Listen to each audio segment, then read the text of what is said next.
everybody. It's fantastic to see so many of you here. Thank you all ever so much for coming to this seminar, which is co-hosted by both the Stockholm Environment Institute at York. So I should introduce myself, I guess, first. I'm Lisa Emberson, who's the Centre Director of SEIY. And it's also co-hosted by YESI, the York Environment Sustainability Institute. And unfortunately, Sue can't be here just now, but we have Sheila, who's still doing some organising at the back, so representing YESI here too. So the seminar, as you know, is going to be on trying to work out what are the true health costs of air pollution. And it's quite a timely seminar, I think. There was a recent WHO report, which I think came out just last week, which had some quite startling data behind it. So just a few facts to set things in motion. So apparently outdoor air pollution has risen by about 8% in the last 5 years. That's quite a large increase, considering air pollution is quite bad anyway around the globe. And there are particular locations and particular cities around the world where the increase has been really quite rapid in terms of air pollution. Places in Middle East, Southeast Asia and East Asia are sometimes the most impacted cities. Just to try and put some of the values in some sort of context, so Delhi has a PM 2.5 concentration, annual mean concentration of 122 micrograms per metre cubed, and just so that you've got something to relate that to, York's PM 2.5 annual mean concentration is 12 micrograms per metre cubed, which is still above the World Health Organization of 10. So there are really big disparities in terms of the levels of air pollution globally. And we want to try and make sense of all of that in terms of how do we actually cost the impacts associated with that air pollution, so we can hopefully have our decision makers do something about it. So we've got a couple of firsts, I think, in trying to do this seminar. One of the perhaps most challenging things is that we are linking up live with Stockholm. So we have one of our panel members, Johann Schulen, our policy director in SEI York, is in Stockholm. Hopefully he can hear me now, but I won't expect him to respond to us now, but he will come in as we have the panel debate. I should give you just a quick introduction to how we're going to try and structure this seminar. It might have been him. So we're going to have a 30-minute seminar from Nick, and I'll give a proper introduction to Nick in just a minute. We're then going to have a panel discussion with 6 members, I think, on the panel, some of whom are sat over here, but I'll let Karen introduce those people to you, otherwise we'll probably forget by the time we get around to that. And during that discussion, we're hoping that we can get some questions from the audience, as well as questions to and from within the panel themselves. Would be great. So, I should introduce Nick Muller. I first met Nick, I think, probably about 5 years ago, something like that. We were working together on the UNEP WMO Black Carbon and Ozone Assessment, which came out in 2011 and was quite instrumental in setting the scene for further work now on short-lived climate pollutants. And Nick was responsible for the economic valuation of the impacts of SLCPs on 3 different things: climate change, human health, and my favourite, ecosystems, which unfortunately we're not talking about today. And you were absolutely brilliant in that report, I think, because you helped all of us make some kind of economic sense of the results that we were producing. Tiny bit of background to you. You received your PhD in Environmental and Natural Resource Economics from Yale in 2007. And since then, you've been an associate professor at Middlebury College, working in the Department of Economics. And you're also involved in a number of important working groups in the States, including the US EPA's panel on economy-wide modelling of the benefits and costs of environmental regulation, and you've also advised the National Bureau of Economic Research. So you have a wealth of experience and knowledge which hopefully we can learn from today. So I will stop there, and without any further ado, Nick, the floor is yours. Thanks.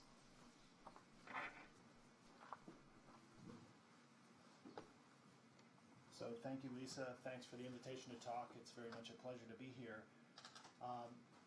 Just in terms of motivation for the topic, economic development and the production of things and the consumption of things produces air pollution.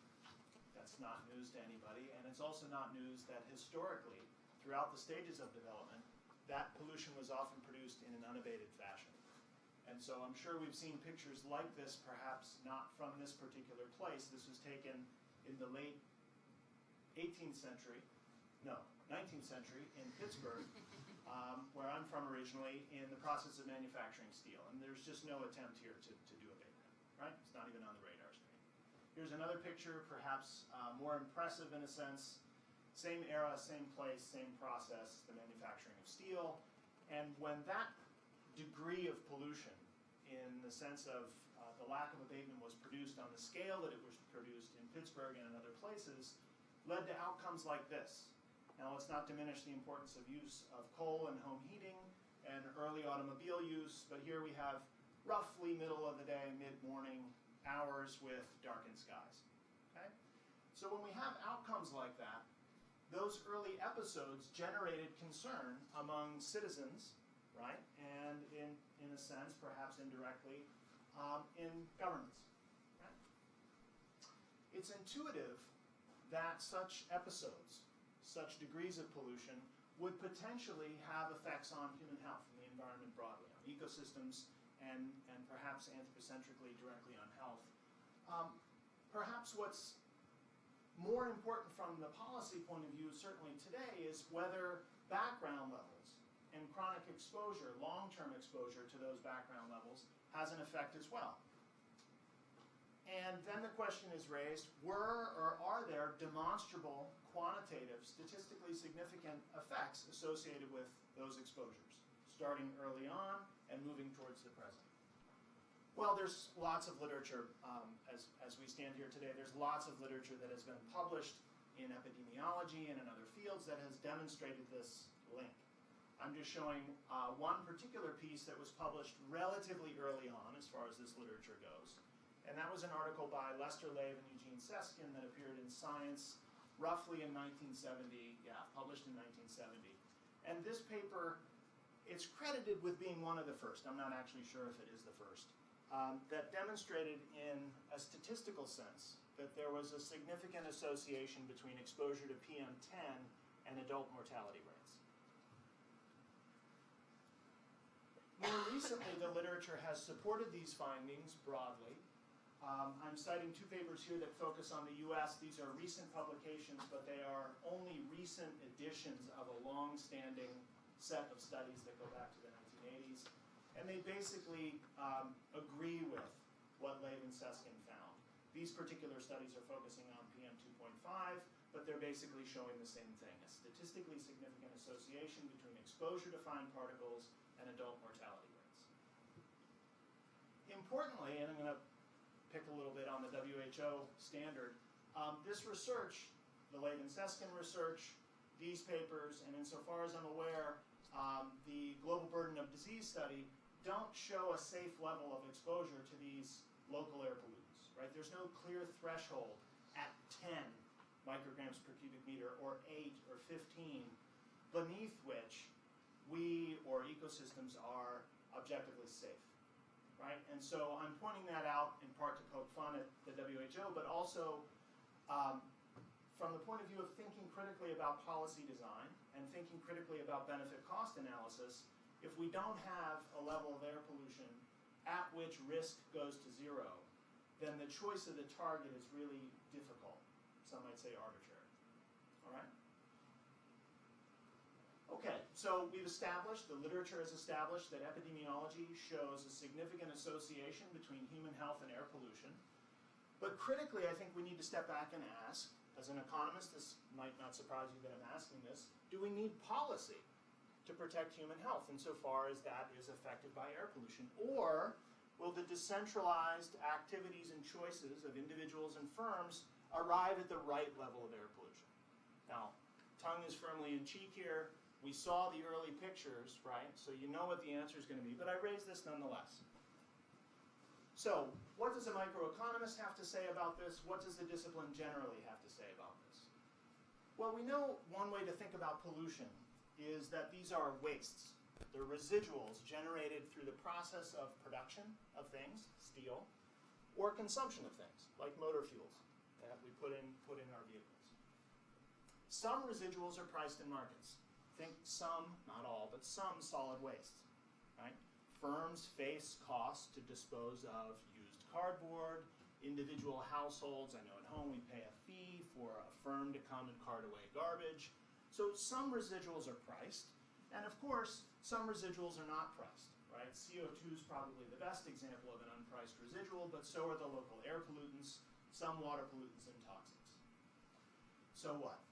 Well, if those residuals are priced, at least in principle, firms and consumers face the cost of disposal, right? So it's a cost of doing business to a firm to dispose of solid waste, and they recognize that and they adjust accordingly.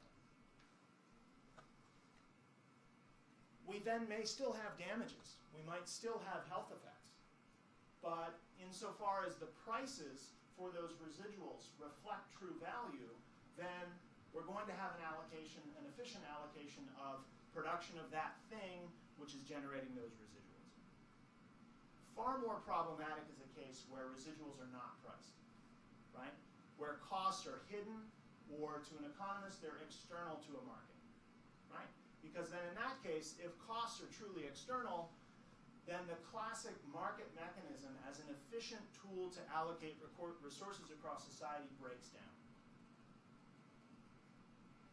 Prices for products are inefficiently low, cost of production is inefficiently low, and the market yields an inefficient allocation of resources.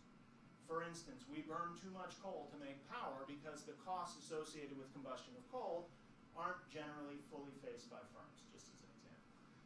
So to most microeconomists, that fact in and of itself justifies policy. It justifies an intervention to correct what we'll see in a minute we call market failure. Two other implications that I think are probably less, I'm not sure if they're less well known, but they're less often thought of, is that measures of output, if we have externality, measures of output may be inaccurate. That is, GDP might not capture the number, right? And in addition, measures of growth in that thing, GDP, GNP, whatever it is, may also be inaccurate. And growth matters both from the sort of public perception of how the economic system is doing. We tend to think, well, GDP was growing at X% last quarter, things must be okay, I'm going to invest in this particular asset. Policymakers pay attention to growth rates more than many other metrics of economic health. Macroeconomic policymakers in particular pay attention to growth rates in setting interest rates, et cetera, et cetera. Okay? So the point is, there are broad implications when we expand the notion of externality to be one that affects output and growth. There are broad implications which further, in my view, justify intervention in markets where externalities are important. So I asked that question before. I answered it in some sense right away with the pictures on the first slide, but I answered again from the perspective of microeconomics, and I'm willing to bet that there are lots of other perspectives that would also answer that question in the affirmative. So in terms of next steps, that is, we've identified a market failure, that is the presence of pollution, unpriced pollution. We now need to think about appropriate means to correct that market failure, to design policy. And again, from the economist's perspective, the polluters need to face the cost of pollution, to adjust their cost of production appropriately. Or on the other side of the market, demanders need to face the full price of the product. Right? So determining the cost of pollution requires estimating the impacts of pollution, because those are the costs: health effects, species loss, property damage, whatever that may be. And one approach to doing that uses what are called integrated assessment models. And these tools effectively link emissions, the human activity, all the way through physical environmental modeling to impact and ultimately valuation. And just a citation from some folks on the screen and in the room of a recent example of integrated assessment modeling applied to both climate and local air pollution. So this is useful, hopefully, in a self-evident sense, but we can also be more specific and say, look, the use of integrated assessment modeling is helpful from the ex anti-perspective in asking what will it cost to implement a policy and what does society stand to gain in terms of a reduction of damage.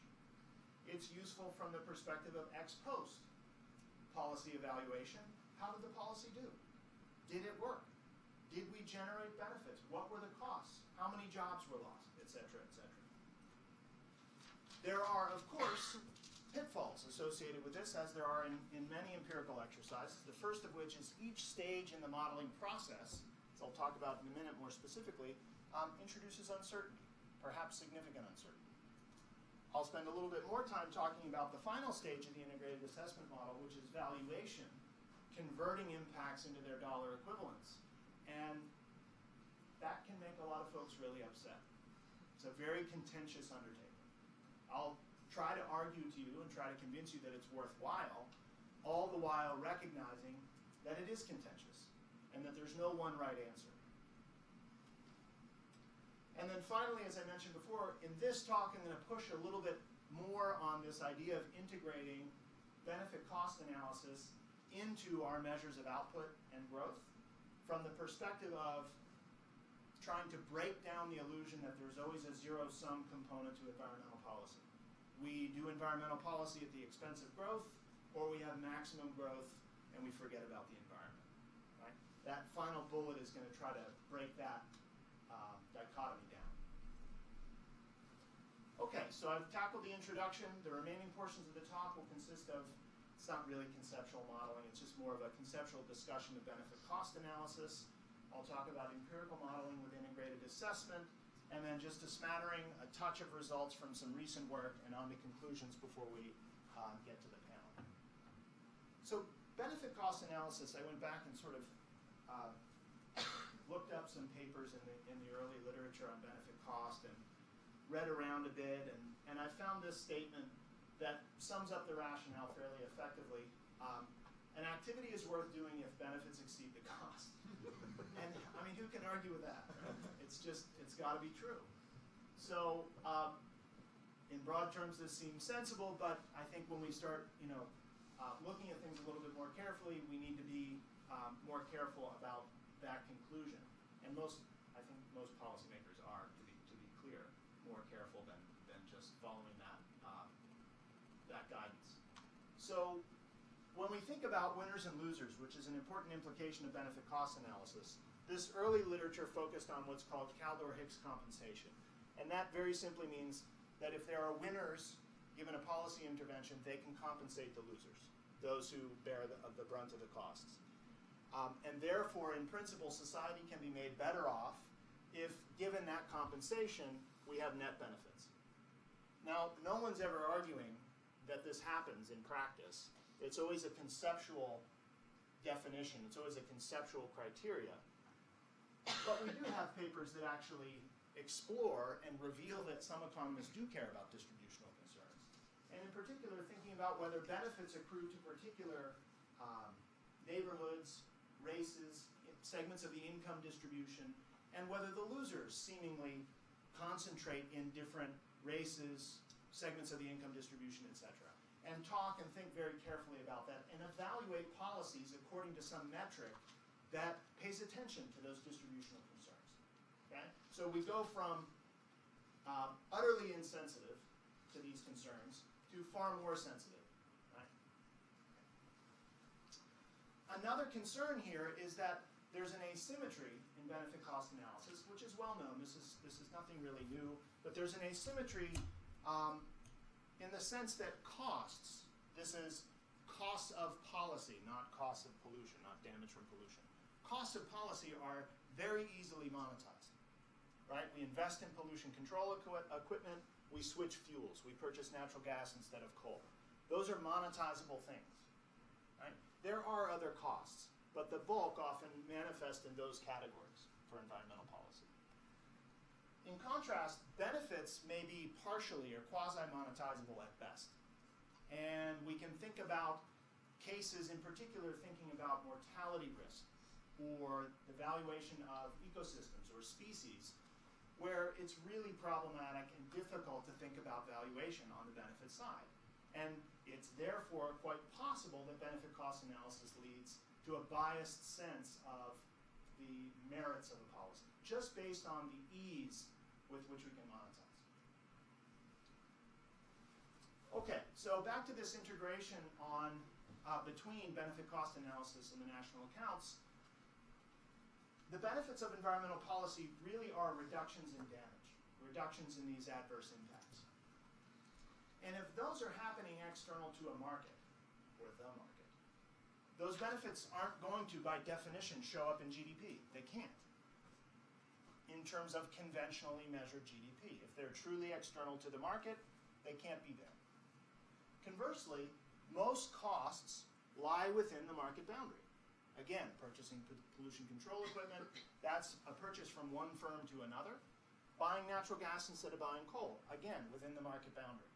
So broadly, when we think about linking environmental policy to GDP, we have at least the strong possibility for a biased picture of environmental policy when it's the costs that are going to lie within the market boundary and the benefits that by and large aren't. And in light of that, I would propose that we need an alternative measure of national output. And this is, again, not a new suggestion. It's in the literature. I'm just emphasizing it. We need a measure that, in fact, recognizes these costs, these non-market costs or external costs. And that measure would simply be, in this case, defined as environmentally adjusted value added, which would just be GDP less pollution damage. Seems like a simple thing. Let's recognize full cost of production and consumption. Okay, on to empirical modeling. As I mentioned, integrated assessment is a tool that's commonly used in this space. It's a tool that connects anthropocentric activity emissions broadly to environmental consequences. These tools have been around for a long time. I think some of the earliest ones were in the late 70s and early 1980s that were focusing on local air pollution impacts. But they've since been applied in the climate space as well. Right? And we're now getting into integrated assessment in water and other areas. And recognize that IAMs, or integrated assessment models, embody what's called a damage function approach. And you can see the damage function here in that we're connecting emissions produced by some human activity through physical modeling to ambient concentrations, to exposure, maybe people, maybe other things, ecosystems, to a link to physical effects, because not all exposed persons exhibit a case of asthma or a change in their mortality rate. We need some functional relationship that's going to establish that link. And then finally, the last stage is monetization. Okay? So within the context of policy evaluation, we might have some intervention, right? For the US, it might have been passage of the Clean Air Act or a set of amendments to the Clean Air Act. And that's, of course, going to generate costs. And I'm going to propose that that's a separate calculation and modeling exercise than integrated assessment. So in a sense, that happens offline. But also recognize that the policy intervention, if it does anything, right, is going to change emissions. It's going to modify human activity, otherwise it's not binding. And when that happens, all of these other things change in the model. That is to say, we have the change in emissions, and that gets processed through the physical model, which links emissions to concentrations, and all these other modules reflect that change, if the model is working right. So we get all the way through to valuation, and it's the change in valuation, it's the change in damage that's going to reveal the estimate of benefits, right? Presumably, although it's not always the case, presumably the policy intervention reduces damages. In most cases, all of these things fall, including damages, and therein lies the benefit, right? So benefit cost analysis then is just about comparing those two modules, however we decide to do that. So I'm going to refer to some empirical results in just a few minutes. And the model that I use to generate those results and to do that research is the AP2 model, which has been used in lots of prior publications. It's been used by the US National Academies of Science and EPA. And you can see in its basic structure, it's very much like the generalized integrated assessment model that I had on the screen. Okay? So in order to, I suppose, inform you about the process that led to the results I'm about to show, I just thought I'd go through very quickly in terms of data sources to fix ideas in terms of where the results come from. In terms of emissions, as is standard practice, no matter where you are, I suppose, I'm using emissions data, in this case provided by EPA, right? And so these are measured or estimated emissions for things like power plants and steel manufacturers, and estimated emissions for things like vehicles. I then use an air quality model to link those emissions to ambient concentration levels across the US. I use vital statistics data for exposures, in particular county-specific population estimates by age group, and crop-specific crop census data from US Department of Agriculture and timber as well. And then I use dose response functions, and in particular for PM 2.5, the two dose response functions that I alluded to earlier in the talk form the link between exposure and some estimated change in mortality risk, right? And those are mathematical functions that come from epidemiological papers, right, from peer-reviewed research. And then finally, in terms of valuation, this last step I'm going to spend some time talking about because it's the one I probably know more about than the others, but also because it's a place where we have, in a sense, a lot to discuss, right, as we think about gauging the impacts from air pollution and therefore the impacts from policy. So this is the monetization phase, where we go from change in risk or change in yield, if we're talking about crops, to dollars. And so I'm going to ask a question that is, why do we do this? And I'm also going to speed up based on the time guidance I just got. So, why do we do this? Number one, it enables us to rank damages across pollutants. What's a ton of PM 2.5 worth relative to SO2 or CO2? Across sources, power plant A versus power plant B. Across industries and across sectors. So ranking. Aggregation across different damage types. We're going to look at mortality risks, cases of illness, crop yields, materials depreciation, all expressed in different physical units. You can't add them together.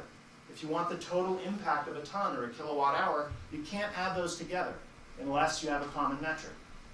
And third, and perhaps most straightforward, it allows us to evaluate benefits directly against costs. Costs are almost always expressed in dollar terms, monetary terms. And we need benefits to be monetized in order to make that comparison. Okay, how do we do this? If I had my preference, we'd look to markets, because markets are a great source of information for the value of things, but we don't have markets for things like mortality risks in species, the existence of, or ecosystems. So when we're in a situation where we don't have information for markets, we employ non-market valuation techniques, of which there are two types. Revealed preference, we look for evidence of people's values for these things in market transactions that are linked to environmental goods and services. That is the value of a view in a real estate market, for instance. Or we ask people directly on surveys. When thinking about the value for mortality risk, we know that these values vary across human characteristics, demographic characteristics. And I'm focusing here on the value attributed to mortality risk because it is the dominant source of damage, monetary damage, when you think about local air pollution. So differences in value across age. This has been estimated by Kip Viscusi and Joe Aldi, and they find an inverted U-shape with the value maximizing at middle age. I'm going to go relatively quickly. The literature has found differences in willingness to pay to avoid cancer risk across race types. EPA has, although it doesn't use in its standard benefit cost analyses, an income value of a statistical life elasticity. Richer people are more willing to pay to avoid mortality risk. I'm not going to go to gender. The literature hasn't really gone to gender either. In a policy framework, recognize that with political constraints, none of these sources of variation in the value for mortality risks are applied as standard practice. That means that our estimates are probably off one way or the other for different groups, but it's pretty hard to imagine applying different values across those groups defensively from the point of view of public policy. Okay, so now on to results quickly. These are taken from a 2014 paper of mine. We have aggregate damages, aggregate damages from air pollution outside of brackets and air pollution and CO2 equivalent emissions. This is economy-wide for the US from 1999 to 2008. And you can see these are falling, right? They're falling in both cases. So here's thinking about benefit cost analysis. One reason that they're falling is increasing stringency under the Clean Air Act. Not the only reason. There was a wee bit of a recession coming on in here. Right? All right. So here's EVA, GDP less that air pollution damage. And here's pollution intensity. Right? Damages were on the order of 6 to 8% of GDP in the US in 1999, and they fell quite a bit, even relative to GDP. Okay, now we get to growth rates. Pollution damages are falling. And here's the kicker. When you think about market rates of growth in the US economy, growth is on the order of 1 to 3%. Those are numbers taken directly from the Bureau of Economic Analysis. They're annualized rates of growth. What's really interesting is that the adjusted indicator, GDP less air pollution and climate damage, is rising more quickly than the market indicator by between 1/2 and 1/3 of a percentage point. So trust me, when that first came out of the computer, I reran it several times because it was not what I was expecting to see until you look at the picture. This is just for the utility sector in the US, but this is the market measure of output. In real terms, it's basically flat. Pollution damages are falling, and therefore the difference between the adjusted indicator, the dashed line, and the market indicator is shrinking. The bottom line is catching up. The bottom line is the adjusted indicator. And if it's catching up, it's got a steeper slope, and slope is an indicator for annual growth rate. So if GDP is rising, while pollution damage is falling, that adjusted indicator is going to be more rapidly growing than the market indicator. Okay, and updated results for 2011. I think I'm just about out of time, so I'm just quickly going to say there's lots of heterogeneity within a country in terms of pollution intensity. I'm going to pick on West Virginia. Lots of coal mining, lots of coal-fired power generation, lots of petrochemical manufacturing. Damages on the order of 1/5 to 1/3 of GDP.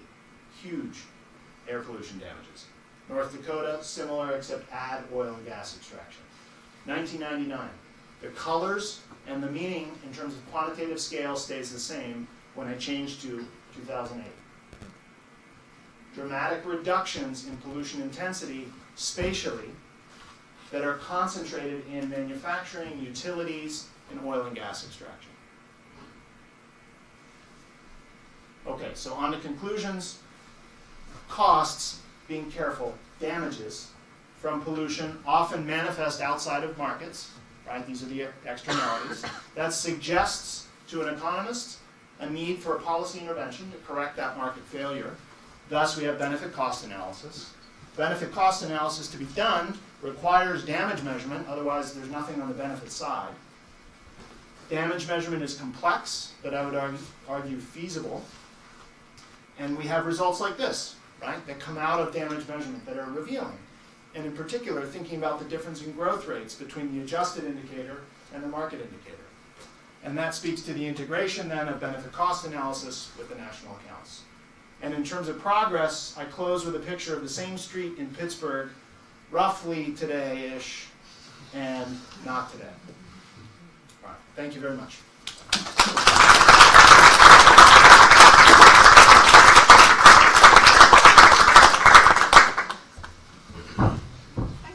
You're welcome.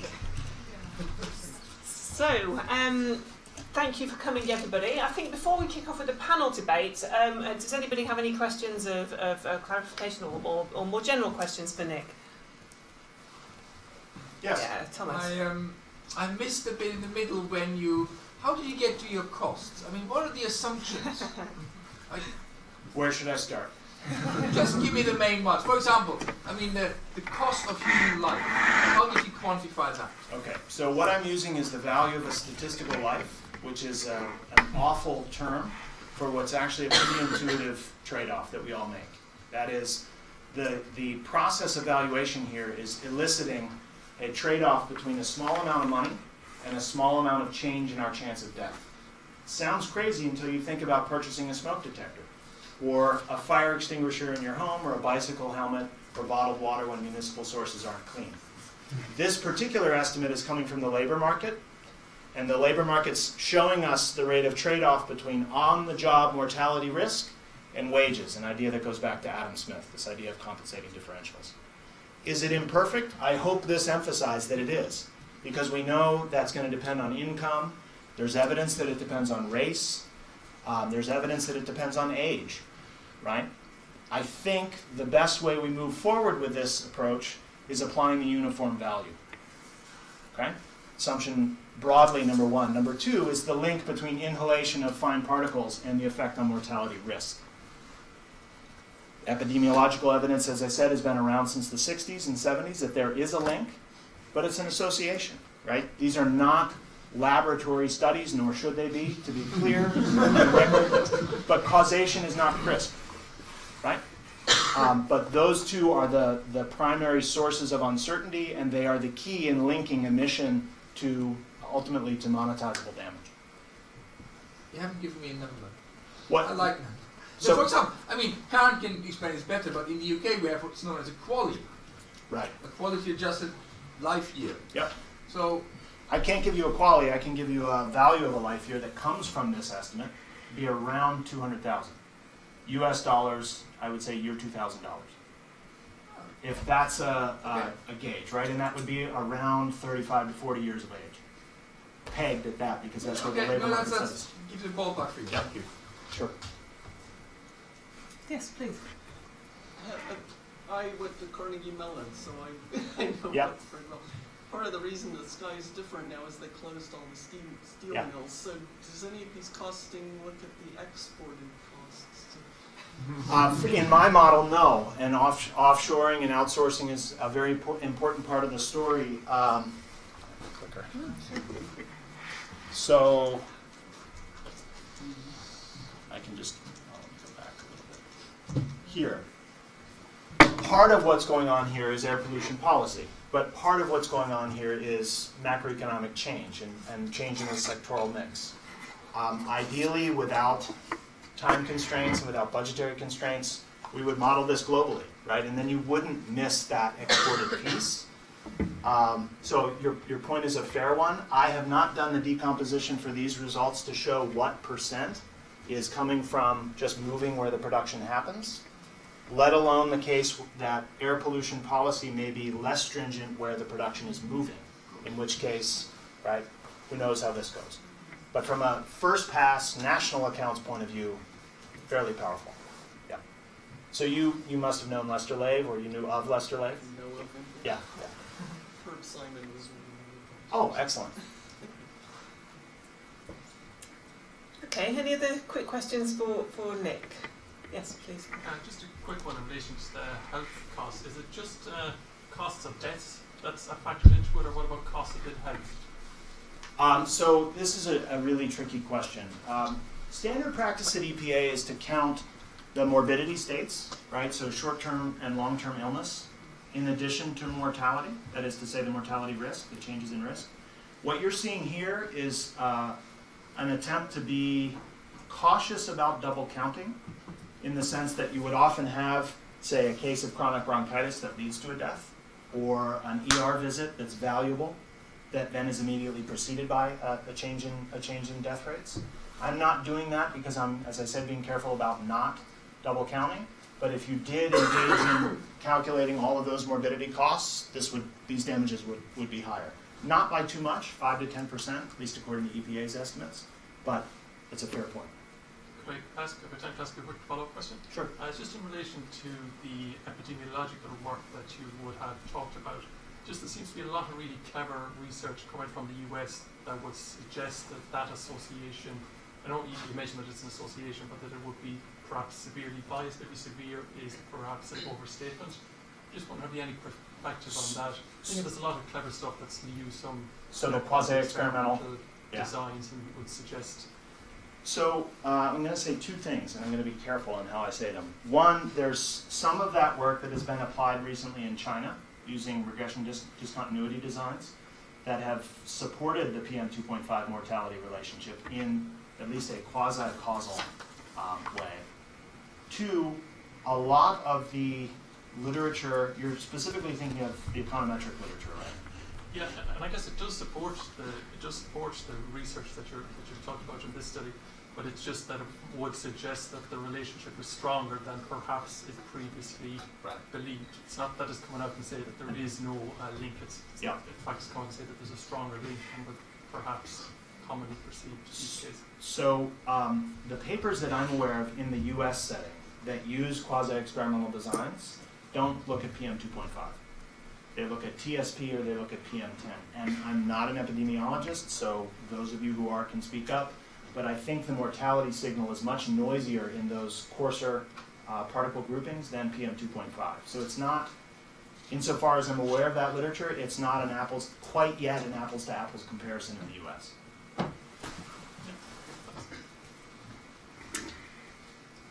Yes, please. Yes, thanks for the talk. I was wondering if, for the actual policy in terms of taxation, does this actually inform what the tax levels might be? So when you say taxation, you mean like a Pagovian tax? Or do you mean existing taxes on some other product? I guess more like a Pagovian tax. Yeah. So most of my dissertation work focused on the estimation of what those taxes would look like. So these results can be used to inform policy design in that sense. And in particular, what I was doing was calculating source plant specific Pagovian taxes for different pollutants. And it's a really neat thing to do. It's a lot of fun as a researcher. I went shortly thereafter to EPA and gave a talk about that and found out the hard way that there's just no way that we're going to move towards Pagovian taxation, number one, and number two, have it vary by plant or industry. Right? So yes, the apparatus can be used in that way. I have doubts about the political feasibility or the policy feasibility of that approach. Loads of non-economists in the room. Would you like to tell them what Pagovian taxes Sure. is in a couple of Taxing minutes? either a product or an emission according to the damage per physical unit. So if we make a kilowatt hour at Drax power plant, right, that's going to have some damage socially. If that plant were taxed according to the monetary value of that impact, that would be a Pagovian tax. Okay, this is all making me very happy. I'm a health economist by background, and it's a while since I've heard about PIGU and Calder Higgs. It's all marvellous. Thank you very much. Sure. Um, so let's invite our panel to the front and introduce them. We have 4 extra panel members in the room and 1 online. How do we get Johann? I'm here. Oh, hello. Okay, marvellous. So let's introduce Johann first. Johann Schulen. Is that a sort of attempt at your name? Apologies if that's completely wrong. Johann is the policy director for the Stockholm Environment Institute and has done lots of research on air pollution policy in particular. So welcome, thank you. Mike Ashmore, come sit up front. Mike is Professor of Environmental Science in the Stockholm Environment Institute here at York and does research on the impacts of air pollution on human health and ecosystems. We have James Lomas. James is a research fellow at the Centre for Health Economics in the team for economic evaluation and health technology assessment. So he knows all about qualies, Thomas. You can ask James about qualies as well. Helen Weatherly, also a health economist at the Centre for Health Economics. And Helen's worked particularly on public health recently, also in their team for economic evaluation and health technology assessment. And last but not least, Professor Tim Doran. Tim is in the Department of Health Sciences, Professor of Health Policy, but also has a public health background and an interest in environment and health. I should introduce myself as well, apologies. My name is Karen Bloor, so as I said, I'm a health economist by background, but I'm also the university's research champion on health and well-being. I'm here as a complete innocent to air pollution, and it's very nice to have you all here. So, now then, how should we do a panel debate? Is there anything that you'd like to respond to directly from the talk, or any issues that you think need raising that haven't been raised so far? Would anyone like to pitch in with any of those kind of things, or shall I pick on more specific questions? I can something around the evidence generation, if that's okay. So Go for it. I'll just probably do that. So you said that we shouldn't be doing lab experiments, and obviously there are lab experiments, but there's usually rats And then people. guinea pigs. So we can look directly at that, the harms, the physiological harms of some of these pollutants. And again, my understanding is that when we look at the epidemiological environmental studies, they're not always kind of well linked to those sort of animal models. So it's just a case of let's work out the relative risk of having an average exposure of X amount of particulates and relate that to cardiovascular disease rates, work out attributable risk, work out number of deaths. So are things moving on a little bit from that? So in terms of the explicitly specifically the link between toxicology? Yeah. As far as I'm aware, EPA's Scientific Advisory Board is often more apt to use the criteria coming from the cohort studies that are tracking people across time, as they have since really the early 90s. I'm not familiar with the toxicology literature, so I can't say whether on a consistent basis for the criteria air pollutants, PM10, SO2, NOx, etc., that those are informing the setting of standards. I think that they are much more likely to when thinking about the regulation of toxics, right? These sort of other benzenes and things like that that are not part of the criteria of pollution bin. I think the other limit is that even if you're looking at short-term effects, your main evaluating the long-term chronic effects, there are further ethical constraints because people who have serious asthma, allergy, all of those can't be tested as well. So there are those limitations.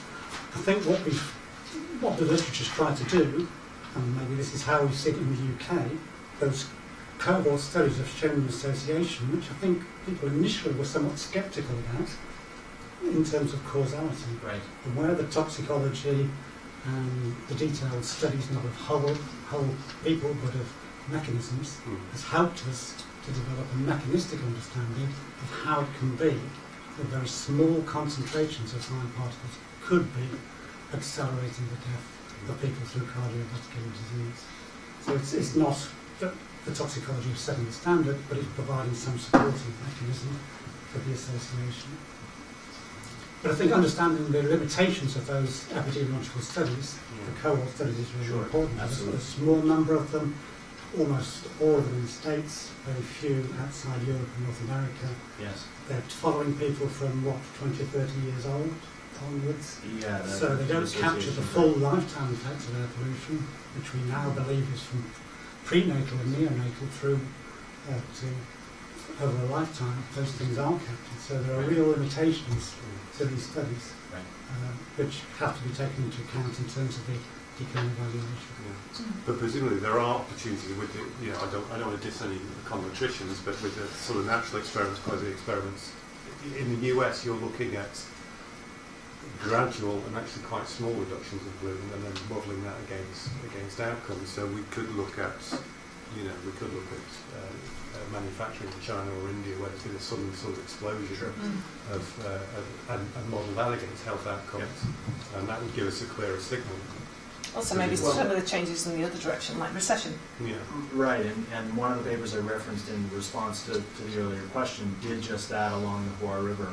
Right? Yeah. There was a home heating, no home heating policy, I think, was the change, and it resulted in a dramatic difference just along that boundary. And the estimate in terms of health effect on mortality was actually smaller than the cohort studies from the U.S. And I think part of the intuition behind that was the flattening of the dose-response function at high levels of PM2.5. Sure. But it's exploiting just that kind of technique that you're referring to. Bigger change. There are some really interesting econometric studies there. I've seen one from the US where I think the policy was the introduction of the easy pass Yes. to prevent idling at toll booths, Yes. and they found quite marked effects, I think, on some prenatal, Right. on birth health outcomes. They That's did, really and on interesting. neonatal mortality rates as well, right? I think that was Walker and Curry. Yeah. Yeah. So were they looking at residents, or looking at people working in the booths? The residents. Residents, yeah. Fascinating. Can I just ask Helen and James particularly? We've heard from Nick taking quite a cost-benefit type approach, which is sort of a traditional economic approach to this kind of area. But it's not what we usually do in UK health economics. We don't often value benefits in monetary terms. I just wondered if you guys in the Centre for Health Economics were approaching this in a cost-benefit type way, or whether you're using cost-utility, the qualities that Thomas mentioned. Yeah, I mean, I think as you were talking, I was thinking about the sort of US as compared to the UK perspective, and certainly it's sort of well recognised in the UK in terms of health economists to use the sort of NICE, that's the National Institute of Care and Excellence, approach to evaluation, which readily accept these sort of extra welfarist approaches where outcomes are measured in health-related quality of life and valued according to social preferences using a national tariff. But of course we've got a sort of public sector approach to healthcare provision, Right. and I guess that influences the kind of methods that one uses. I was wondering more generally in terms of the US perspective, and perhaps as far as I see it, or they may see it differently, sort of very much more private market approach to provision and how that influences evaluation. I'm not sure that it influences the valuation so much, because remember, the metric that I'm using, which is industry standard in a sense, right, for lack of a better term, is an average value that's applied socially, right? It's just coming from a different conceptual foundation, but it's being applied, I think, in the same way that is one value for, you said, a national tariff, right? So it's being applied in that same way. So I don't think that the spirit of private versus public is generating a difference in how the value is applied. I think the difference is in how the value is estimated, right? I mean, certainly colleagues in Chair, I think, I don't know what James thinks, but I mean, there's little work going on in willingness to pay and sort of more cost-benefit analysis approaches. Although perhaps some of our global health team here, I don't know if they see more of that type of willingness to pay approach they use.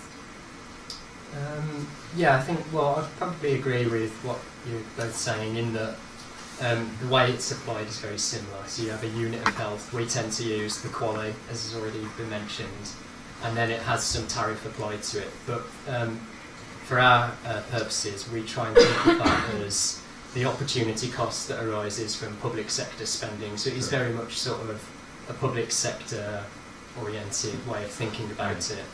And in order to do that, it is slightly different how then those values are obtained as well. So for the NICE threshold that Helen mentioned NICE earlier, the idea behind it is essentially that if we were to spend the money on NHS activities elsewhere, it would generate this much health.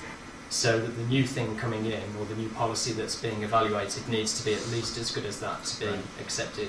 So it's kind of like an opportunity cost way of thinking about it. And we tend to try, well, we're doing some work at the moment in Centre for Health Economics in York, where we try and estimate the relationship between expenditure and health outcomes, again, QALYs.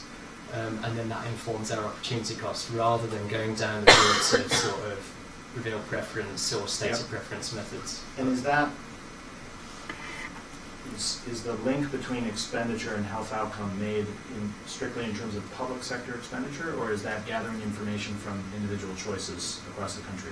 Well, again, it's kind of because of the UK, I was thinking about the healthcare setting, and the vast majority of spending is public Right, healthcare but you can expenditure. look at things like purchasing vitamins or things that Yeah, and outside the healthcare system, of course, the Department of Transport would use a similar approach to yours. They'd have a statistical value of life rather than using a quali type approach. So the quali metric is pretty much focused on the NHS, really, on the healthcare system. Outside that, they use similar methods to what you're talking about, I think. Okay, Johann, can you hear us all, and would you like to add anything? Yeah, I can hear you very well. Good.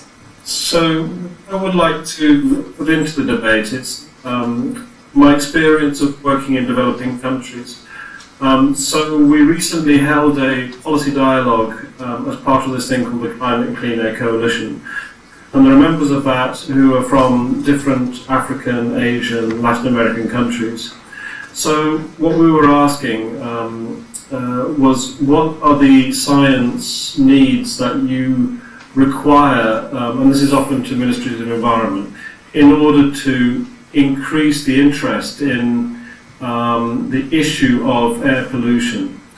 And so they mentioned, the need to estimate the health impacts, which has been discussed here, but also they definitely talked about the demand for some sort of economic assessment of the impacts or the benefits of taking action, because they feel that without the quantitative information, they can't motivate policy change.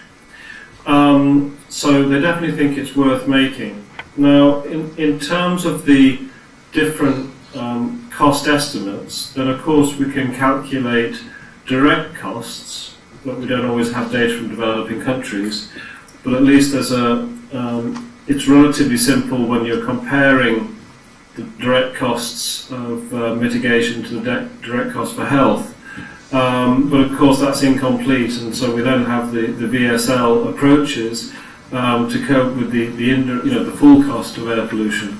But it becomes more difficult to explain what this means, and so if we use the willingness to pay approaches, then in developing countries there's often a limited data about willingness to pay, but also I feel that policymakers sometimes get a bit lost in what it actually represents when they're comparing the costs of mitigation to the value of the health impacts using these approaches. So, and then of course the willingness to pay in a country will depend on its GDP, so you tend to have lower values, and then that's what I see as being the controversy that is there. And unfortunately the work that Nicholas did in the unit WMO assessment didn't make it to the summary for decision makers because of the worry by UNEP that it was going to create more controversy. I guess a question I'd like to ask is, how do we provide a simple explanation of when we're comparing the cost of mitigation to the benefit valued using willingness to pay methods in a way which is easily accessible by decision makers, because I feel that sometimes it gets ignored because of the complexity of explaining what it actually represents. So I was wondering if Nicholas had or others had some guidance on how we can develop these numbers and get them used to influence policy in a very clear way. So in terms of the development side, that is the development of the numbers, I don't have a sort of a silver bullet or a solution. It's a matter of doing field work in those particular parts of the world that lack the estimates. I know China and India are places where folks in my shoes have developed VSL or willingness to pay based estimates, and they've done that in a defensible way. On the how do we explain the complexity or the intuition behind what the metric is actually representing, I think, well, I used it, so I'm revealing my own preference for using this approach to explanation, but we actually, lots of folks make these trade-offs all the time in their daily context, in their daily lives. And finding a country-specific way in which that trade-off is made, I think would go a long way towards relaxing people and backing them away from the thought that this is about valuing lives, which it's not. So when I said to the audience, you know, when we purchase a smoke detector, that's relevant to all of us, and I saw a lot of nodding like, oh yeah, I get that trade-off. Now that's not going to work in all parts of the world, but I would argue that there are probably instances in which that trade-off is being made. Money for risk, money for risk. And if policymakers could focus on that, uncovering what those contextual specific trade-offs are, I think would be pretty helpful. But that's just my view. So perhaps Johann and perhaps Mike as well, how in these developing countries is air quality measured? How's it modelled? How's it managed? Well, you're talking about a vast range of countries with different infrastructure and facilities. Well, absolutely. So but I suppose, you know, when you think about all the little monitors around a city like York that we have, and clearly we're in a completely different part of the world with a different set of technology and priorities. Maybe just to give you one example, my colleagues have just done a small pilot study in informal settlement in Nairobi. A huge city, rapidly developing, very polluted. There are one or maybe two stations on a rooftop in the centre of town in the suburban area. That's all there is. Right. And those by no means at all capture what's happening to those people, those impoverished people subjected to informal waste burning, local factory emissions, household fuel combustion, massive indoor air pollution. And that actually is not an insignificant problem in developed countries as well, I hasten to add, but it's extreme in that sort of setting. So I think if you go to sub-Saharan Africa, if you go to Latin America, and many countries in Asia, the monitoring is very limited and really does not capture the true exposure and therefore the true impacts of often those people to whom those health impacts are going to be most severe and most important.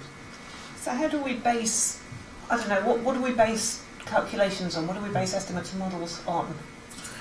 Perhaps I could input a bit. Yeah, great.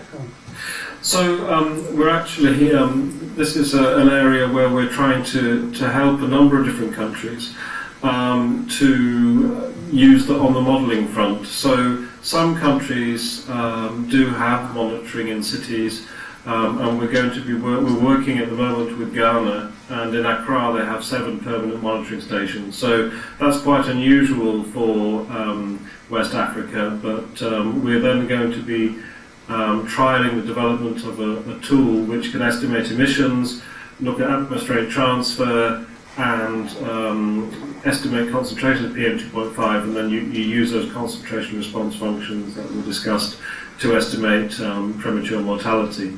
So we're working with the national government there, and in a further 10 countries around the world, in Asia, Latin America and Africa, to try and give them the tools to start to estimate, give quantitative numbers for the emissions, for the impacts, and we would like to add valuation to it because there is a demand for it, and it's a question of how to do that the best way.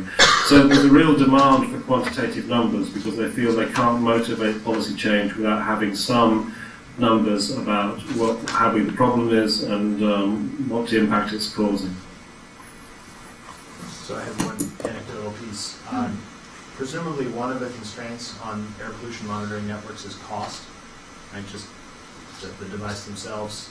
I was recently on leave at Carnegie Mellon and found out that there's an effort underway to develop low-cost cell phone, smartphone-sized PM monitors that, you know, there's lots of issues associated with them at this point, but the idea that we could move from high-cost, low number of observation networks to much lower cost, higher density networks is perhaps worth mentioning as a target moving forward. No, absolutely, that's a very important development, but we need to be very careful about the accuracy of these cost factors.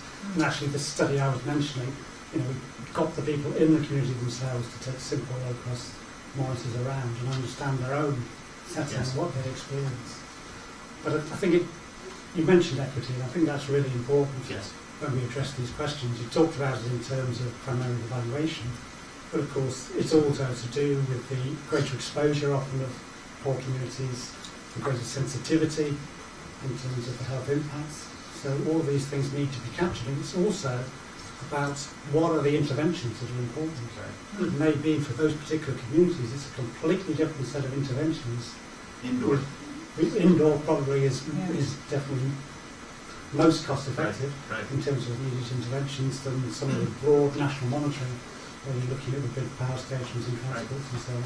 Absolutely. So this issue of scale and how it addresses the impacts and the concerns of particular impoverished communities is really important. So, and Johann mentioned working with national governments, but it's more than just national governments in terms of addressing this problem and quantifying what the benefits will be. Would anyone else like to pick up on any of the other equity issues here? I mean, between communities, between generations, all these different sort of. How do we build any of this into an economic model? I think those intergenerational issues are very important, actually. I mean, I didn't get from you talking how far that's addressed, but particularly if you turn in terms of thinking about the benefits. And who benefits and by how much. It's not the association, it's the avoidable health impacts, which of course can change as a lot of other societal factors change at the same time. And air pollution is one of a number of risk factors associated with premature cardiovascular or respiratory mortality. So if we change the air pollution levels now, maybe it won't make much difference to the life expectancy of somebody who's on the cusp, as it were, I can say that. But what does it mean for a young child growing up in a polluted environment? Not so much here, but in Delhi, as Lisa mentioned, other places. What's their lifetime? So I was just reading before the talk, catching up on a form of grading, if you will, a senior thesis at Middlebury focusing on human capital formation among young kids and getting them into school and keeping them in school. And certainly exposure to air pollution has been associated with missing school. And so, point taken, right? I hope perhaps I wasn't clear enough in saying this is one slice, and what I presented is one slice, an imperfect slice of an annual impact. And there are all these sort of cumulative human capital formation type effects that manifest in ways that, as of yet, we're not really able to capture. Which speaks to the intergenerational piece, because the human capital piece does last lifetimes. Okay. Well, I see all kinds of interesting perspectives around the room, certainly from the people I know, and I know that's not all of you, but do you have any questions or comments or just thoughts that you'd like to make around this whole area? Yes, please. Spoken from pure ignorance, but it seems like this suffers from the same issues as the whole climate change discussion about 20, 30 years ago, where there's enough models to provide some really interesting information, but not enough to provide a particular consensus for any particular location. Is there any movement towards that kind of consensus building model matching kind of behavior for these types of questions? So one context that I can employ to provide an answer would be about a decade ago, a number of us modeling the impacts of sulfur dioxide from power plants, coal-fired power plants in the U.S., started to see evidence that the cap, the aggregate limit on emissions in the U.S. for that pollutant appeared to be far too high according to cost-benefit tools. So if you value those tons, the ton at the margin was about an order of magnitude more expensive than it was to remove that ton. My model was suggesting this, other models were, and back to association instead of causation here, clearly as I make this comment, a couple of years later, when there were revisions made to the cap, they were in the ballpark of what we were seeing as far as what looked like equating the benefit per ton to the cost per ton. So in terms of thinking about consensus across research teams, in terms of thinking about consensus across different modeling types and different modeling approaches, that's an example where I can't say it caused the change, but the change did follow on the heels of the publication of those results. But I think it's also a question around how far, of course we can improve the economic valuation, we can improve the air pollution modelling and the effects. I guess there's an interesting question around how far do you actually need to improve it before you demonstrate the need for action. So the estimates in the UK is that we have 40,000 additional cases of premature mortality a year from the combined effects of PM2.5 and NO2. That's a huge health burden, to my non-economic sort of naive way of looking at it, I would have thought it's a big number. I should have thought it's £20 billion or something in terms of your figures. But that seems to me to be a huge policy driver, and you can just imagine what the numbers are in Delhi or in Nairobi. So I don't think we actually need to wait for these refinements and these improvements in terms of methodology to be able, to demonstrate the seriousness of the situation and the potential benefits of action. So why aren't policymakers acting? Well, that's a good question. Anybody answers? We have a very good example on our doorstep. We've just elected a new one, not we, a new London mayor, and on the basis of some figure that says 10,000 people died because of air pollution, he will now increase the tax on toxic vehicles. So these models do work. My question to you really was, how did he get this number of 10,000? Where does that come from? It comes from an official advisory body, Committee on Medical Effects of Air Pollution, who basically review the health evidence and do the calculations and work out the methodologies. I think that particular number for London comes from Public Health England, who've done the calculation borough by borough across London. But I'm looking at Vic because she actually sits on COMIAP and she might be able to I do. add something. People spend a lot of time agonising over those coefficients. So they'll look at all the data that are available, do meta reviews, and just try and come up with the best number. And quite usually on the committee there's an understanding that you have to be really careful using these coefficients, but what the press will go and do immediately is tell us that 40,000 people a year will die and that 120 have died so far in Camden this year. So that's the point again, it's how you use these coefficients today. I think it's really to that term, mortality, because we could say premature mortality. According to COMIAP, that's a statistical kind of construct or artifact to do the calculations from the epidemiology. That very easily gets translated into deaths in the media, and people have this public perception that kind of, air pollution comes along and somebody who's perfectly healthy drops dead. Actually, it's one of a vast number of risk factors, like obesity and exercise and diet, etc., smoking, which can precipitate a cardiovascular death or a respiratory death, a little earlier. So that's what we're really saying. It's just one of those factors. There's lots of public health action on all of those other things, but relatively little. Just that 10,000 number, does it mean 10,000 life years, or what does it actually mean? Their official figure, but Nick could correct me, is if you imagine there were those 29,000, I'm talking the UK figure now, 29,000 for PM2.5, and you imagine there was an equal risk across the population. I think it's 9 months of years of life lost, if you translate it like that. But the problem is we don't know how it's distributed across the population. That's the average figure, but it could be, if it was only those 29,000 people, I think the value is 12 years of life lost. Something like that. So the problem is translating it to what actually an individual person experiences in terms of potential life lost or risk of death. And that, of course, will depend on whether they exercise, what they're doing. It isn't air pollution alone, it's how air pollution interacts with all those other risk factors that's important.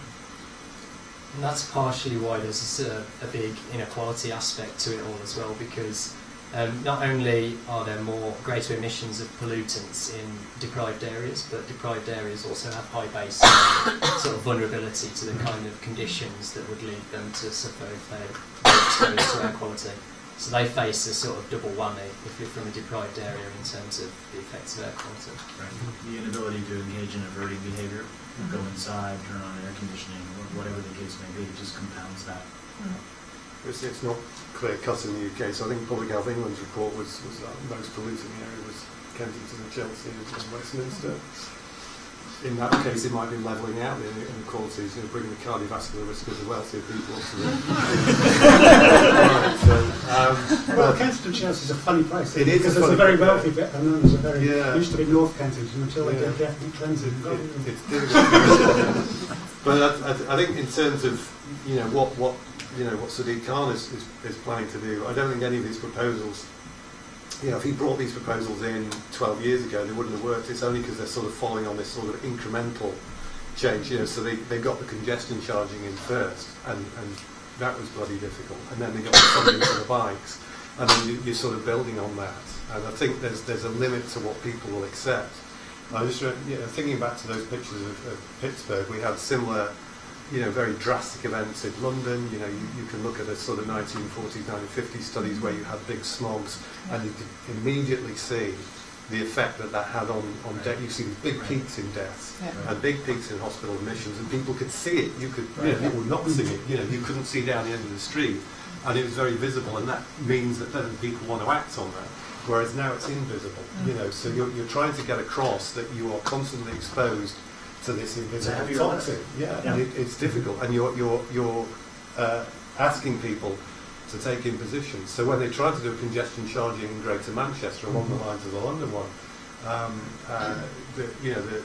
the population didn't swallow it, they didn't want it, and the local MPs actually from within Manchester wanted it. But they had to get agreement from those in the leafy suburbs around, and we have a Liberal MP in Stockport who all the way through his campaign to get elected had said that, I'm terribly green, I want to do things for the environment. He suddenly realised he was now responsible for a constituency that included Wilmslow and Bramall and lots of people who drove big SUVs, and suddenly he flipped, and now he was against it because it was not in his political interest to support this congestion charge, which would affect his constituents and from which they would not benefit because it's protecting the lungs of the people in Greater Manchester that they were going to drive their SUVs through. So it's difficult to get you need to get a lot of people to agree to move in the same direction, and you have to ask them to very often act against their own best interests to do it. So it can be very difficult. Yes, please. So are the estimates of the kind of health damages and therefore the kind of financial costs, do we think generally across the panel, are we underestimating them currently? Are we overestimating them? Are we about right? Are we being too conservative? Just to get a feel for, we're talking about the WHO and stuff, giving out numbers. Where are we at? Johann, why don't you pitch in first? Because once we let this lot go, you won't get a word in. Sorry, did you want me to intervene now? Yes, why not? Are we about right or over or underestimating health costs and economic costs? Oh, well, I'm not an economist, so I would bat that one back to Nicholas Muller. But I think that it's. I would like to see more data on the direct costs. We're actually going to start doing some stuff with the World Health Organization to try and understand the cost to the health sector in different countries. But I do think that it's this, the big numbers are always the mortality, and then that uses this value of statistical life, which is an awful name. But, I don't think that anyone's come up with anything better than that. But whether that is how good the numbers are that come from that, I'd rather ask an economist. So I'd back that one back to the panel in Europe. Okay, well, we've got 3 in the room, so let's give them a go. Well, since I'm not an economist, you won't get an answer from me for that. Let's go but just leave it. So maybe if I just add something to what Johann said, and then we can let the economists come in. So from my point of view, I think the values are probably, if we think about this in terms of the values in the UK, okay? If you're asking about the values globally, then there's so many vast uncertainties, it'd be very hard to estimate. What my guess is, because we're relying on sort of broad population average sort of concentrations, we're missing a lot of very highly exposed people who have got a much bigger impact. And my other argument for saying something to underestimate is we're only costing or valuing or estimating a limited number of impacts. I've already mentioned perinatal and neonatal effects. So the evidence for perinatal for effects during pregnancy is becoming stronger and stronger. And low birth weight and premature birth can have vast consequences throughout people's lives. And Rick already mentioned that. Those aren't in the picture at all. So I would argue because there's very significant lifetime effects from early childhood or even before, that we're not actually capturing and including in these estimates. We're only capturing part of the picture, which I think is the answer Nick you've already given anyway. Yeah, it is, and it's just worth reiterating, right? I mean, there's the methodological piece, are we valuing what we can value accurately? And then there's the, are we missing stuff? And I think that it's probably true, I'm just conjecturing, but it's probably true that the latter component is, in a sense, bigger, right? I mean, nobody's really looking at ecosystem effects in the monetization space in a way that reasonably reveals a value for a species, right? It's just really hard to imagine doing, and we know these effects are there. The second thing is, this isn't fair, what I'm going to say, but it's okay. There are policy constraints, as I talked about. So we'll never be able to, even if we wanted to, in an unconstrained black box where we have the values that vary by race, by age, by income, and we could do this perfectly, you can't. Secondly, there's no ex post revelation of value in this space. You can't go back after the policy intervention and say, well, really, what was your willingness to pay? What is your value? It just doesn't happen. So it's a really important question. It's an unanswerable question in a sense to a degree of precision. And therefore, I think the first piece is the one we need to focus on. That is, what are we missing? And can we do better there?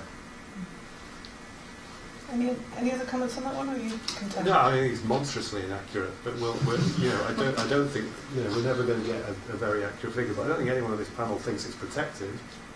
That exposure to particulates is going to reduce your risk of cardiovascular disease.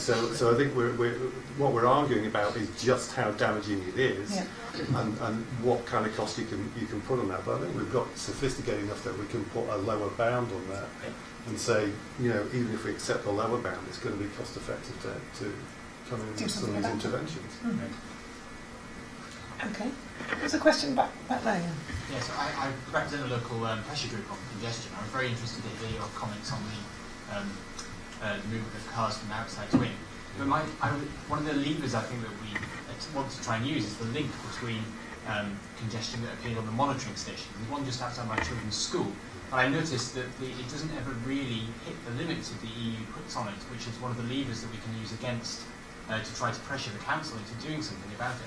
So what does the panel think about the sort of temporal variations in these statistics, where there's spikes that follow the daytime but then don't meet the averages that then trigger the EU warnings and so forth? You should just idle your car next to it all day.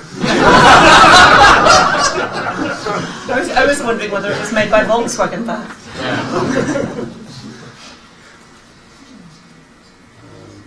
It's a variation question. Yeah, I mean, I'm discouraged and fascinated by the fact that environmental standards are almost always on the mean.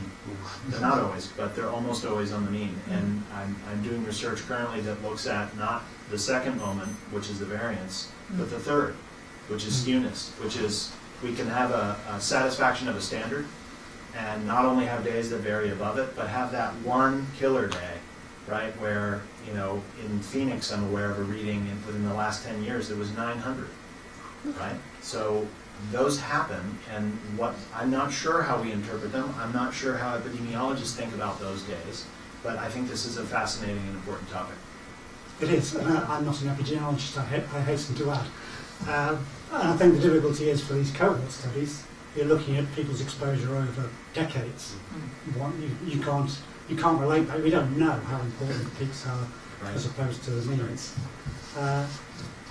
But what you can do in terms of symptoms and people's lung function is to move them quickly from one place to another. So there have been studies in London, for example, where people have been moved from a very congested part of Oxford Street next to lots of diesel buses into Hyde Park. I forgot Hyde Park, anyway, into a park. And you can see that effect immediately. Now, of course we can't check that for mortality. It's like the sort of ethical problems of putting people in chambers.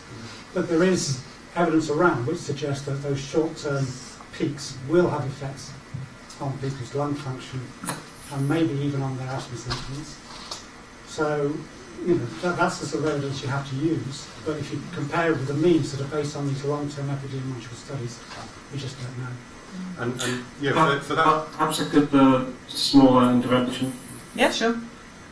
One thing that's interesting is that when we're talking about these guidelines, whether they're WHO or EU or whatever, is that they are sort of considered to be, something that is relatively clean, but it doesn't mean to say there are no impacts below those limits. So I was talking to Michael Brower, who's an epidemiologist in Canada, and he's been finding impacts down to 2 micrograms per meter cubed of PM2.5, which is below the WHO guideline of 10. And I think somebody mentioned that there is evidence that there is no threshold to damage by PM2.5. So I think there's one thing about complying with the regulation, but it doesn't mean that there are no benefits to go even cleaner. And new evidence is supporting that. But it's really interesting. I mean, children here are a really sensitive group, and as I've emphasised a couple of times, we don't know what the lifetime consequences of this early exposure is. And yet we don't have that kind of preventative approach. Don't we know that from history? Don't we know that from the kind of Pittsburgh and London smogs and that kind of thing? Well, in principle, the data is there, but I don't know. I don't think people have... right. Actually having a quantitative relationship, I'm not sure that's there. Oh, that's a nice PhD. But it's kind of course, at those times we weren't really monitoring anything like the level in terms of how you reproduce it. But we had some... I can remember wandering through the London smogs. Survived so far. But I think there are states in the US where you can't build a new school within 200 metres of a freeway in California. Is that true? I'm not sure. Yeah. So there are, regardless of the economics, there are areas of the US which have recognised this particular exposure and limited where you can build at least new schools and take measures to reduce the exposure in existing schools. But I am an epidemiologist, so I can do that. But there's a general problem we have, and it's not just environmental health and environmental sciences. It's more generally within health services researchers that we do tend to look at averages, and I think this is one of these areas where that is completely inappropriate. There are those of us who actually now look at ranges and look at fluctuations and consider what we call critical periods. So for a school, a critical period would be when you actually expose. It's when the kids are going into the school and coming out of the school, and that's likely to be when you're actually getting the peaks of pollution, because it's commuters and parents dropping them off in the car. So you should be looking at those periods when they're most at risk, and looking at spikes or looking at levels at those particular times. There's no point doing a 24-hour average.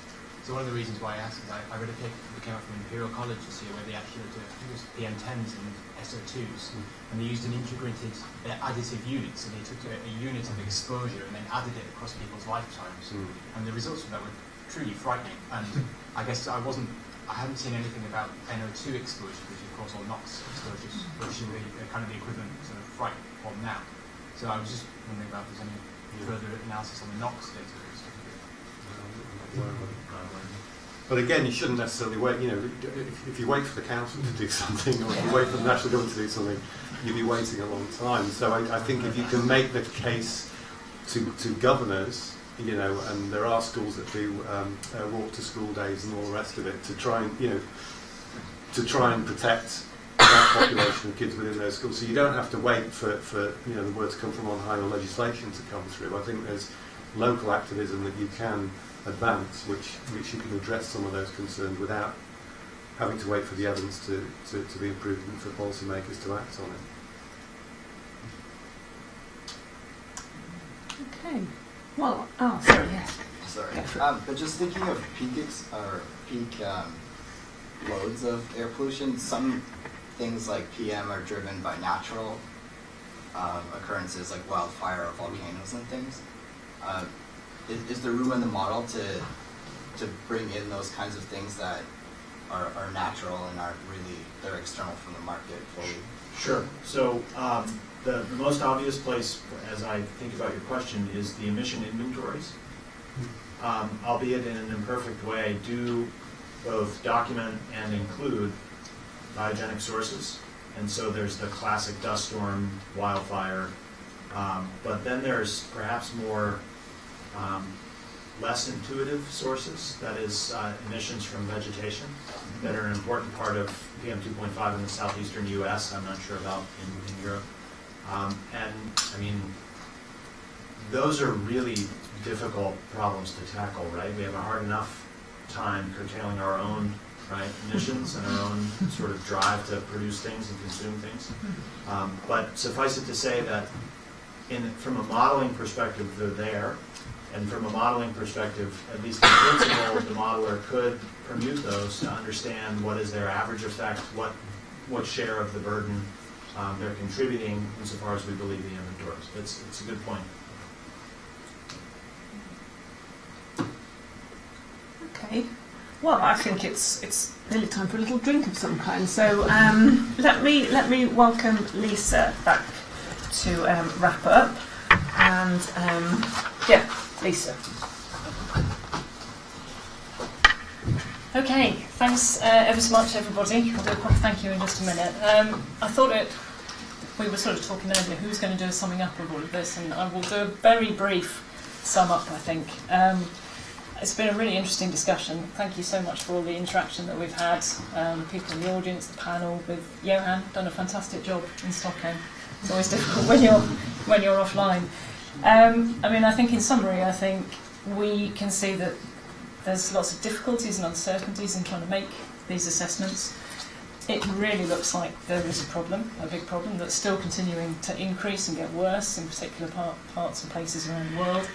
And therefore, policymakers and I guess ourselves as well, in terms of our individual behaviour, need to be doing something about this to try and reduce the impact. So that's perhaps the kind of main take-home message, and then by the sounds of it, there are lots of sort of additional bits of research and PhD studentship projects and everything else that could actually go in and pick apart many of the different sort of more detailed aspects that we've talked about here today. So that's been really great, and we have an opportunity now for people to continue to have these discussions and network outside. We have drinks, we have nibbles, so please don't go away.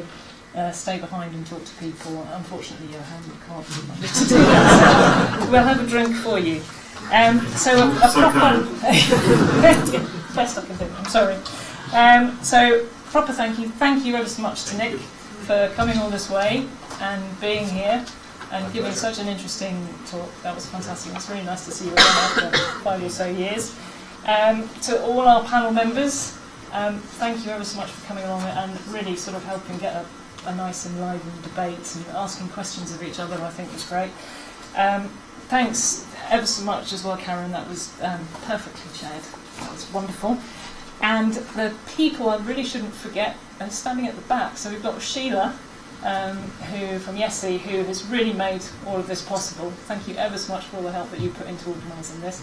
And Howard, who's helped with the other AV people to make sure that we had the connection with Stockholm. That was making me a little bit nervous, I have to say.